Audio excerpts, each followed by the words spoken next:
So, a little history lesson on the ferries. Some of you have been commenting and asking me about what I've been up to. I do appreciate it all. You guys have been amazing. It's really nice to see all the interest we can get out of these old boats. Even if some people think it's all a bit pedantic and a waste of time. Ferry class yacht. Hi, it's me. I'm not a boat, don't worry, there's the boat. Ferry class yacht was designed originally in 1902 by Linton Hope. And this was the peak of one design racing. This is the peak of Edwardian, late Victorian, early Edwardian yacht design. And this, of course, is 1902. So paint the scene. It is the peak, really, of British Empire, of European empires in general. Some might argue it was the absolute peak of Western civilization. This was when wealth was being created at an unexplainable, an infinite rate. This was when politics was at an all-time high in all different fields. It was an era of great extravagance. And of course, it was right before the First World War when those great eras came crashing to an end. And the ferries are an interesting part of that story. So around 1900, what was becoming really popular in Britain and Ireland was getting your own yacht club set up. And it became more and more common for many individuals of all walks of life, usually middle and upper class, often the landed gentry, who had access to waterways, lakes, locks, large enough rivers for canoeing, or how was sat on right by the seaside, by the coast, to band together and form yacht clubs. And from about 1870 to about 1900, 1920, you have a massive increase in the number of yacht clubs across Britain and Ireland, and a significant number in those that gained the royal pennant or the royal title. And what that was you'd get a commission to fly the Blue Ensign, and of course you get the royal prefix before your name, which of course was an indication that your club was very prestigious. It probably had a connection to the royal family, to the aristocracy, and probably even had a visit from a member of the family, if not the king himself. And one of these clubs was the No.12 Ireland Yacht Club. The No.12 Ireland Yacht Club was based in Belfast, and it gained the royal title about a year after its members commissioned a brand new one design yacht. And that was about 1902, 1903. I think my dates might be a bit off, but you get this general picture. Anyway, that yacht club, the No.12 Ireland Yacht Club, commissioned a brand new class of sailing boat. And in this case, the sailing boat was the ferry. Now, they wanted something that wasn't too big, so nothing up at the 40, 50-foot range, which was quite common. Many will be familiar with the boats of William Fyfe, for example, and that would fit that description. And they didn't want something too small, that it would be unyieldy, too close to the water, a bit ungentlemanly, basically. And this is where you get the mini J-class yacht, if you will. You look at the profile of this yacht. It's very streamlined, it's very elegant. It looks like a big J-class yacht, the likes of Channel 5 or the Ranger. So they commissioned Linton Hope to do this class of boats. And they gave him the necessary funding to approve the plans. And they commissioned quite the famous shipwright John Hilditch of Belfast to do it.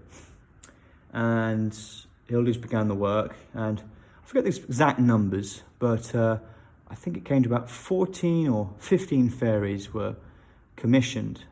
15 ferries were commissioned in the end. I think 14 initially, for the Royal North Ireland Yacht Club.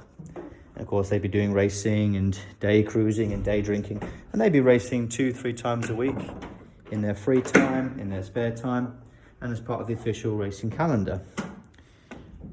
And that racing would be very fierce competition, prize money and all.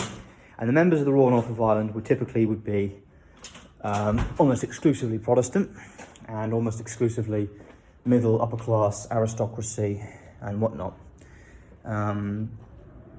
Again, this is a time of essentially peak empire. This is a time of maximum imperial expansion. This is a time of massive modernization.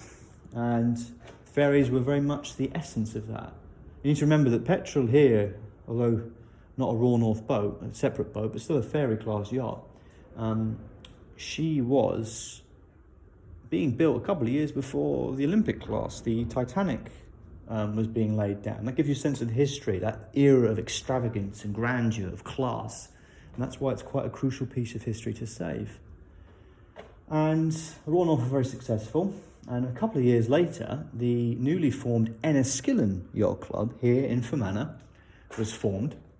And they also were looking to get into one design racing. Now, the benefit of one design racing is you have a single class of yacht built to the exact same specifications, and the idea being that no matter how bad you are, no matter how good you are, your skills will not be handicapped because your yacht was built slightly differently to your competitor's yacht. And the idea would be that because the yachts were so similar, it didn't matter if, as in the old days, if your mast was too small, your mast was too big, or your sail area was larger, or your boat had a smaller profile, or had a better draw going towards the aft. All that mattered was your skill at the helm and the skill of your crew. And that would decide the day. And that was why one design racing became very popular. And the ferries are very much of that era. And eventually, like I said, the Enniskillen Yacht Club also commissioned a fleet. And they numbered 11 boats. And they sailed from 1906, so about 4 years after the Royal North boats were built. Paxi, which is no longer here, it's just the keel. Paxi was one of those Enniskillen Yacht Club boats. She was part of the second fleet of ferries. She was sail number 8. She was commissioned 1906. Petrel is the odd one out. Petrel was built 1908, 2 years after this one, for the Sligo Rowing and Yachting Club. And she was built as a one-off boat for one Captain Wynne. Fast forward to the First World War. All sailing in Ireland and Britain is suspended because of wartime conditions. In the case of the Royal North and the Enniskillen Yacht Clubs, given that they were in what would become Northern Ireland, the clubs were heavily Protestant, they were heavily loyalist. Many of the men would have had commissions in the armed forces. Many would have been part of the aristocracy. They all signed up, or most of them signed up for military service and went off to war. King and country, patriotic duty. And many of them were killed. And then you have another problem, of course. War's over. Britain has won. And hopefully, most people consider that we can get back to normal peacetime conditions. Of course, that's not the case in Ireland. In Ireland, what do we have in 1916? You have the Easter Rising. You've got the rise of Irish nationalism. You have the rise of radical republicanism. And it is a threat very much to the established order of things in Ireland, and particularly to the established order that the ferries were part of, which was the old Protestant ascendancy. Now, that wasn't so much a problem in what would become Northern Ireland, given that the counties were overwhelmingly, or heavily Protestant at least, and even the Catholic minority in the north was quite sympathetic to British rule because they had grown up around it, though there would have been, of course, a lot of discontent with that. But the point was that the majority of people in what would become Northern Ireland wanted to stay with Great Britain. Now, I'm simplifying a lot of history there, but you understand why this might be a problem for ferry class sailing. How on earth can you have time to be messing around sailing along on your pleasure craft when you have a guerrilla campaign and a war of independence being fought? Fast forward to the partition. Enniskillen Yacht Club is in Fermanagh, part of Northern Ireland. Those boats are nice and safe, they're secure, and they have a future because the ascendancy, the established families, hang on to their power is down south.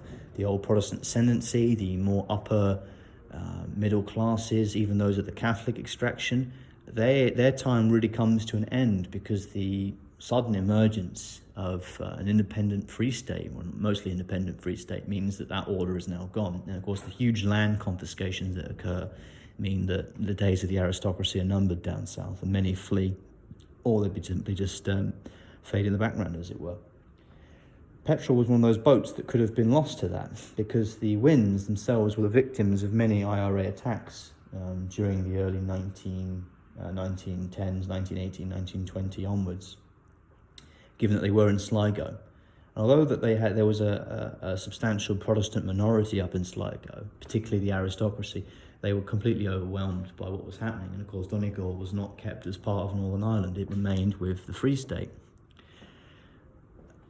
So the Wynns evacuated, essentially. They left, as did many of the families.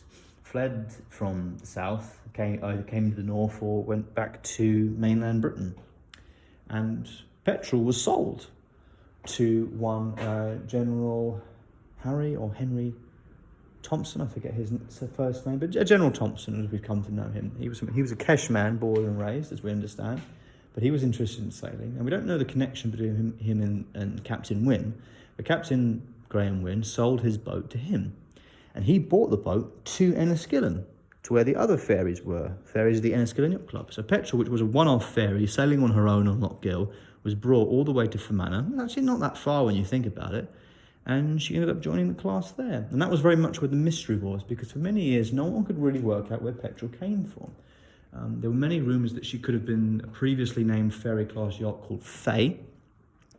But Faye disappeared from my records about 1931. I don't really know what happened to her. Probably broken up for parts, probably was a total write-off. But many people thought that Petrel became Faye, or Faye became Petrel because of the name confusions. But we established that Petrel was a separate boat. And Petrel was for many years sailed on Enniskillen until she came into possession of a man called Benny B. Stewart, who many people will be familiar with. Fermanagh man, something of a big personality, quite a well-respected chap by all accounts, I've heard people say. And Benny had the boat for many, many, many years. And he carried out a major refit in 1967, I believe. We found a lovely little clue. It's not on this side of the boat, but essentially on the opposite side, on the starboard side. Below the deck was a handwritten notice, and it said, Petrel refit 1967, Benny B. Stewart, God bless all who sail in her, which is a nice little note he left. And he sailed with another gentleman whose name I've completely forgotten, Sammy something or other. Sammy was quite a drinker. And Sammy left behind, I can't find it now, sadly. It's up here somewhere. A little bottle opener. Oh, there it is. Sammy left behind a bottle opener.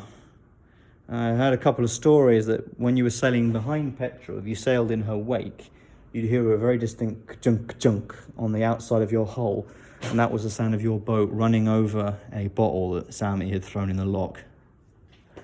So I think that's quite an interesting little story. Quite like that.